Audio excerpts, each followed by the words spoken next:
Linggo ngayon, kaya naisipan ko magluto ng kare-kare para sa aming lunch. Let's go, samahan niyo ako magluto. Good morning everyone. Hello, happy Sunday. Ayan, pupunta po tayo ngayon ng palengke guys at tayo ay magluluto ng kare-kare. Kaya kasamahan niyo akong mamalengke sa aming palengke dito sa Manila. Let's go.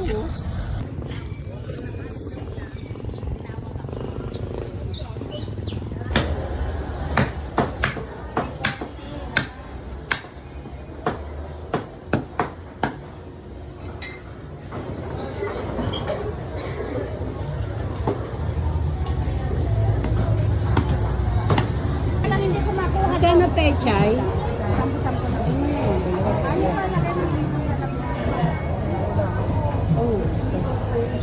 Sitaw magkano? Ayan lang po.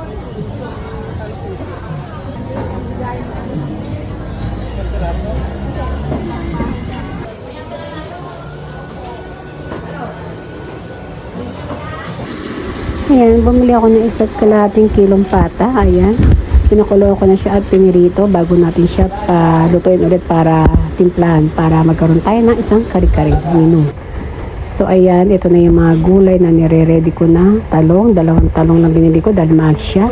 At meron tayong peanut na 1/4 and pechay, dalawang tali at saka sitaw. Siyempre kailangan meron tayong puso ng saging. Ayan. So, ipe-prepare na natin yung ating mga gulay habang pinapalampot natin ang ating pata. Ayan ang paghiwa ko ng pechay. Ayan, nahati ko talaga sa gitna para marami siya. At bumili rin ako ng sitaw. Ayan, bumili ako ng halagang 20 pesos na sitaw. Kasi ayoko na masyado maraming sitaw eh. Kailangan konting sitaw lang. Hindi naman kasi siya ganong nakakain guys. Ayan, 2 pirasong talong. Napakamahal ng talong. 2 piraso 30. So 15 isa. Kaya 2 lang ang binili ko. Nihiwa-hiwa ko na rin siya. Naku, ang puro ng kutsilyo ko. Mapuro pa sa utak.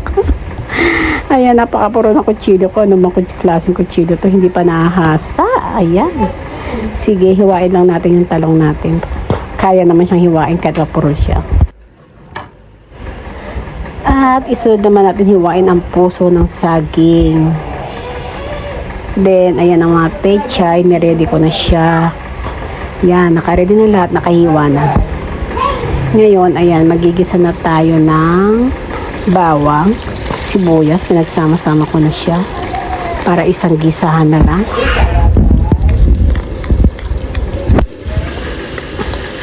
Yan, kailangan siya mapula bago natin ilagay yung ating baboy. Tinapo ko yung unang kulo at nagpakulo ko ng panibagong tubig dito guys. Kaya ayan, nilalagay ko na yung mga gulay. Ayan ang sitaw. Lagyan na natin siya para lumambot siya. Ayan. Nilagyan ko na siya ng paminta, bechin, asin. Pinagsama-sama ko na rin para isang buhusan na lang. At naglagay ako ng 2 Knorr cubes. Pork cubes yan. Nilagay ko na yung talong. Ayan, halu-haluin natin ng konti.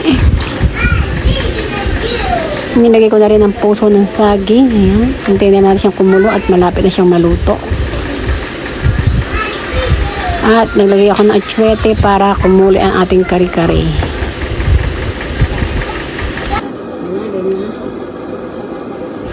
Isunod na natin peanut na binabad sa maliit na tubig. Ayan, para malapot siya. Ayan. Ayan ating pampalasa. 1/4 na peanut. Ayan.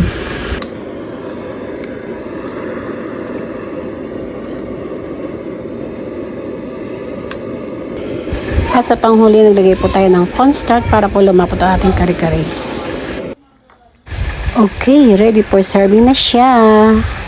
Yan, lutong-luto na siya yan. Ito na yung ating na-ready at nalutong kare-kare. Let's eat na. Happy lunch. Ayan, thank you for watching. Ang sarap ng ating ulam today. Kare-kare ni Jano. Yan. Thank you. Have a blessed day. Have a blessed Sunday, everyone. God bless us all. And thanks for watching.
At naglagay ako ng cornstarch sa panghuli para medyo malapot siya, guys.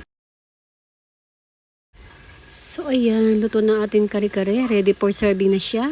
Ayan, ito na yung ating nalutong kare-kare ngayong tanghalian.